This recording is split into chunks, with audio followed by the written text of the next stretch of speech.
آج گھر گھر کے اندر جو ایک بہت بڑی بلا آئی ہوئی ہے، ہر تیسرا چوتھا گھر یہ شکایت لے کر کے آتا ہے بیٹا ہاتھ سے نکل گیا، بیٹی ہاتھ سے نکل گئی۔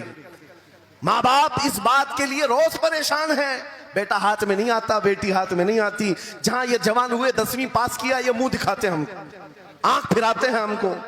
فرما بردار بچوں کی کمی بہت کم ہو گئی۔ غلطی ان بچوں کی نہیں، ان ماں باپ کی بھی ہے۔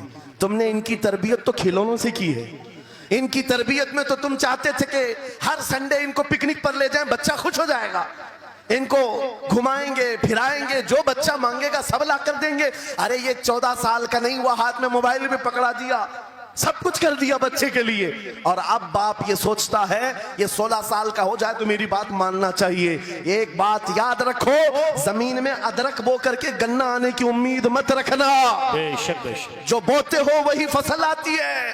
میرے نبی نے فرمایا علموا اولادکم ثلاث خصال حب نبیکم وحب اہل بیتہ وتلاوت القرآن الکریم۔ میرے آقا کی حدیث ہے، حضور فرماتے ہیں اپنی اولاد کو سب سے پہلے 3 باتیں سکھاؤ، 3 باتیں سکھاؤ۔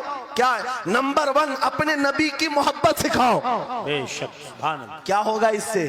تم جس بات کے لیے آج پریشان ہو نا، 16 سال کے بعد میرا بچہ میرا فرمان بردار بنے، یاد رکھو تم اگر اس بچے کو نبی کی محبت ڈالو، 16 سال نہیں تمہارا بیٹا 60 سال کا ہوگا تب بھی سر جھکا کر تمہارے ساتھ کھڑا رہے۔ کیا بات، بے شک بے شک، تم اس کے دل میں اللہ رسول کی محبت ڈالو، اللہ تمہاری محبت اس کے دل میں ڈالے۔ بے شک بے شک، یہ ریٹن دیا جاتا ہے۔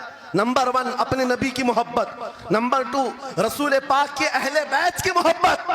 میرے آقا فرماتے ہیں بچوں کو سکھاؤ۔ تیسری چیز قرآن کی تلاوت۔ یہ 3 چیزیں سکھاؤ سب سے پہلے بچوں کو، لیکن ان 3 چیزوں سے تو ہم بچوں کو چھوڑ ہی چکے۔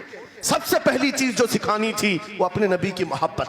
عزیزان گرامی وقار، آج گھر گھر کے اندر یہ جو مصیبتیں آئی ہیں، ماں باپ کی نہیں سنتا۔ ماں باپ اگر جوان لوگ ابھی شادی کر رہے تو ابھی سے طے کر لو، بچہ ہوگا، یہ خواب نہیں دیکھیں گے پہلے اس کو کیا بنانا ہے۔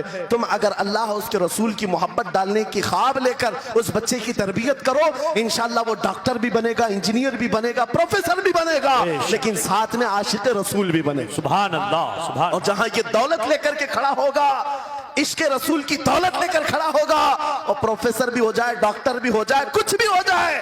دیکھو مشائخ مارہا جن کے والدین نے ان کی تربیت کی، ان کو دنیاوی علوم کا ماہر تو بنایا ہے، لیکن آج تک آپ نے دیکھا کالج میں پڑھانے والا پروفیسر لاکھوں مریدین کی دستگیری بھی کر رہا ہو اور ان کی شریعت و طریقت کو بیان بھی کر رہا بے ہو۔ شک، تعلیمات اسلام کے لیے یہ گھرانہ آئیڈیل ہے۔ میں مبالغہ آرائی نہیں کر رہا ہوں، مبالغہ آرائی نہیں کر رہا ہوں۔